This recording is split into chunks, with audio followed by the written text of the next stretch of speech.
questions suivantes. Donc j'ai eu une question sur le changement de thème. Et la question était surtout posée au niveau de wordpress.com. Donc quand vous voulez changer un thème, c'est ce que je vous avais expliqué, c'est dans Apparence que ça se passe. Apparence, et là vous avez des thèmes, les thèmes qui sont proposés. Tous les thèmes qui sont indiqués comme étant gratuits peuvent être installés.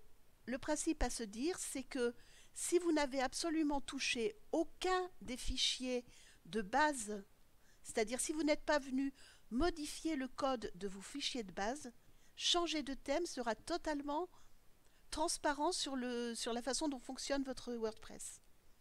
Vous n'aurez absolument aucun souci si vous changez de thème. Il faut bien faire attention à une chose, c'est qu'un thème, ce n'est pas que l'apparence du thème. C'est pas juste les couleurs, ce qu'il y a comme photo, etc., etc. Et je peux changer de thème sans problème. Donc je vais mettre, par exemple, celui-là, par exemple. Donc vous voyez ici qu'il est gratuit et que je peux l'activer. J'active mes woods et j'affiche le site. Toutes les informations que j'avais, ce sont toujours les mêmes. Il n'y a absolument aucun changement au niveau de mes informations. Mais la présentation, c'est pas simplement la façon dont les photos sont installées, etc.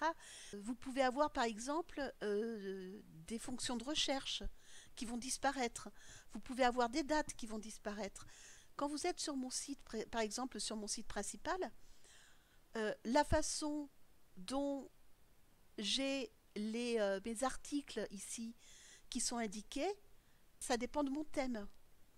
Le fait que j'ai juste ici un bandeau et que quand je suis sur les articles, je n'ai pas de bandeau, ça dépend de mon thème. Les pieds de page aussi qui sont différents. Tout peut être différent. Donc, changer de thème, ça ne va pas modifier vos données, mais ça peut modifier le comportement de votre site. On peut installer un thème, ça ne gère pas les commentaires, ça ne gère plus la recherche, les menus ne sont plus au même endroit, vous ne les retrouvez plus. Vous avez des thèmes qui vous enlèvent carrément les menus parce que vous avez des thèmes qui sont faits par exemple pour présenter des books de photos. Ils sont très jolis, sauf que ça ne correspondra pas avec ce que vous voulez faire. Donc ça, c'est la première chose à laquelle il faut faire attention. La deuxième chose, quand vous voulez un tout petit peu personnaliser vos thèmes, c'est-à-dire qu'à partir d'un certain moment, vous pouvez avoir envie de modifier légèrement vos thèmes, de modifier par exemple la présentation en touchant ce qu'on appelle le CSS.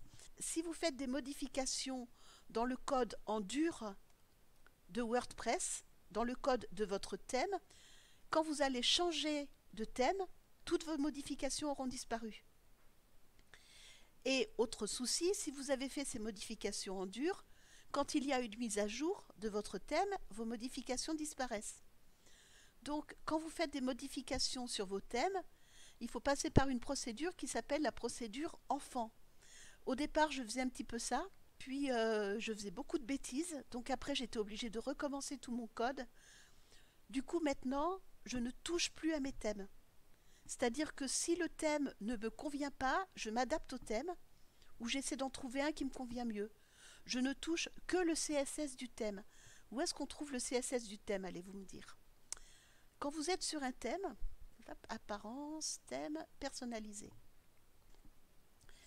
La plupart des thèmes un tout petit peu évolués, ils ont la possibilité, quand vous paramétrez, quand vous personnalisez votre thème, vous avez ici ce que vous appelez du CSS additionnel. Et en fait, vous allez pouvoir rentrer un certain nombre de petits codes spécifiques qui vont vous permettre d'avoir des fonctionnalités spécifiques. C'est-à-dire que je n'ai absolument touché à aucun des fichiers de mon thème, mais j'ai pu ajouter un certain nombre de petites fonctionnalités que j'utilise après quand j'écris mes articles. Donc c'était surtout ça que je voulais que vous intégriez bien. Vous pouvez toujours changer de thème, mais évitez de toucher en dur à votre thème. Quand on a installé, à partir du moment où on peut revenir en arrière, on n'a rien perdu. Les données sont toujours conservées. Si vous changez de thème et que ça vous plante vos données, c'est que vous avez un problème ailleurs. Si tu touches le fichier style.css, il ne faut pas le toucher si on n'a pas sauvegardé avant, et il vaut mieux essayer d'éviter de le toucher. Et justement, passer par un thème qui va te donner la possibilité de modifier ton CSS. Puisque là, tu ne touches pas le fichier, tu ajoutes juste du CSS additionnel. Le thème, c'est principalement une histoire d'affichage, mais c'est aussi une histoire de fonctionnalité. Tous les thèmes n'ont pas les mêmes fonctionnalités. Donc ne vous arrêtez pas non plus au fait je choisis tel thème parce qu'il est joli. Regardez d'abord ce qu'il sait faire.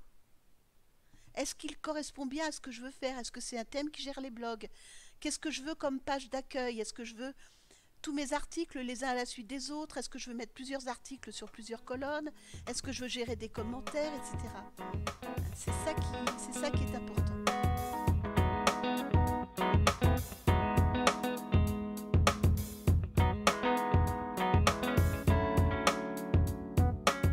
Comme pour tout, sauvegarder son blog, c'est super important.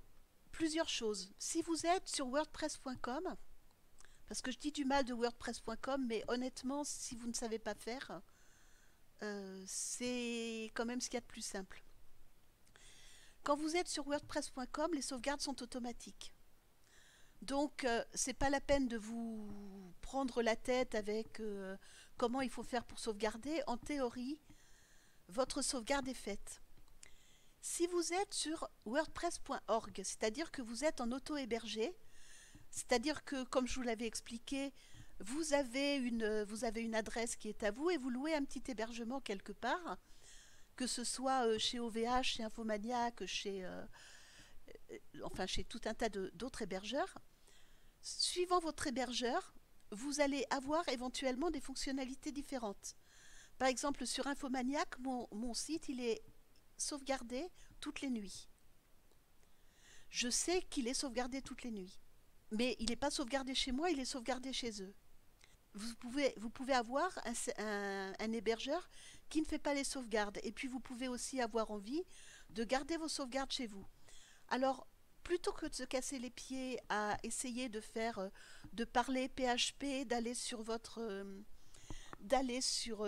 gestionnaire de fichiers, de sauvegarder la base de données, de sauvegarder les fichiers. Bon, le plus simple, c'est d'utiliser un plugin. L'extension, elle s'appelle Updraft Plus. Bon, c'est une extension qui est gratuite. En fait, il y a une version payante aussi, mais c'est une extension gratuite et qui permet effectivement de sauvegarder très facilement votre site. Moi, ça fait que 2 mois que je l'ai installé. Jusqu'à la vidéo d'Elodie, je me disais, bon, j'ai un hébergeur qui fait le travail, et puis là-dessus, OVH a brûlé. Je me suis dit, mais si Infomaniac brûle, je ne serai pas... vous avez compris. Une fois que vous avez installé Updraft, je ne vais pas faire la sauvegarde parce que ça me bloque ma machine. Mais vous allez tout simplement, en fait, ici, il va tout simplement vous sauvegarder la totalité de vos fichiers et la totalité de vos bases de données. Vous voyez, ma dernière sauvegarde, elle a été faite avant-hier. Celle d'avant, elle avait été faite le 1er avril. Et j'en garde 2 sur le site. Et je garde toutes les autres de toute façon sur le cloud. Il vous fait tout un tas de fichiers zip qu'il va aller vous installer à un endroit de votre disque dur que vous allez choisir. Donc moi, je l'ai mis sur mon drive. Et une fois que tout est terminé, c'est vraiment super facile à paramétrer. Et il va aller faire la sauvegarde à un endroit de votre disque dur. Donc moi sur le drive, comme je vous ai dit, et une fois qu'il a terminé, le mien, il met en gros un quart d'heure à sauvegarder. Mais bon, j'ai 450 articles, hein, des pages, etc. Donc je commence à avoir un blog un petit peu conséquent. Et je récupère toutes mes fichiers sur mon drive et je les remets sur mon K-Drive.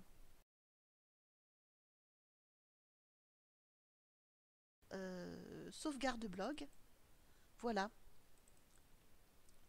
Et donc ici, j'ai mes sauvegardes de blog qui sont là. J'ai celle du 10, celle du mois d'avril, avec à l'intérieur les fichiers de backup.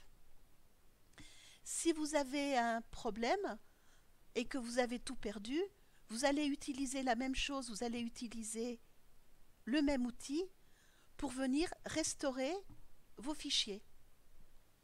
J'ai pas testé comment on restaure parce que j'ai pas envie de... Voilà, je vais attendre que ça plante pour restaurer. Donc, si vous avez besoin de plus de renseignements sur Updraft, on pourra en reparler, mais sérieusement, on est plusieurs à l'utiliser. Je pense pas que qui que ce soit ait déjà eu un problème avec, et c'est pas vraiment pas compliqué à mettre en place.